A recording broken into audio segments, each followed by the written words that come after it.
If you died today, would you be proud of the life you lived? Or would regret flood your mind in those final seconds?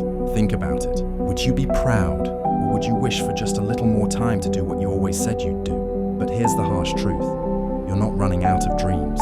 You're running out of time. And once that clock hits zero, there's no coming back. Most people live like they're invincible. They procrastinate. They delay.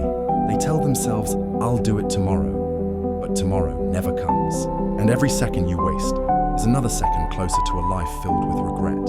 You think you have time, but that's the biggest lie you tell yourself. Because every day you choose comfort over growth, you bury your potential. You let fear dictate your life, and what happens? You stay stuck. You settle for mediocrity. And when the end comes, you'll look back and wonder why you didn't fight harder, why you didn't chase what truly mattered. Imagine lying on your deathbed, looking back at your life. What would hurt more? The pain of trying and failing, or the agony of never trying at all? Because that's the reality most people face. Regret doesn't come from the things you tried. It comes from the things you didn't, the dreams you buried, the risks you were too afraid to take. And the worst part, by the time you realize it, it's too late. You can't rewind time. You can't beg for one more chance. All you can do is face the reality of a life wasted. Here's where most people go wrong. They let fear control them. Fear of failure, fear of judgment, fear of stepping into the unknown. But fear isn't the enemy. Inaction is.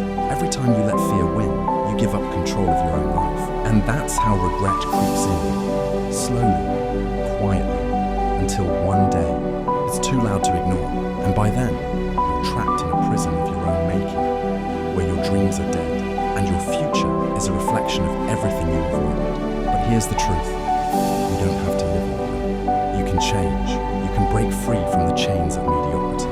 But it starts with one decision. One moment where you refuse to let fear control you. One moment where you decide that enough is enough.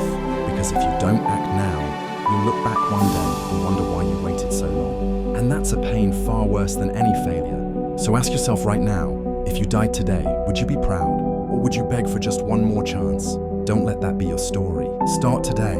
Take control. Face your fears. Chase what matters. Because one day, the clock will run out. And when it does, make sure you can say with pride, I gave it everything.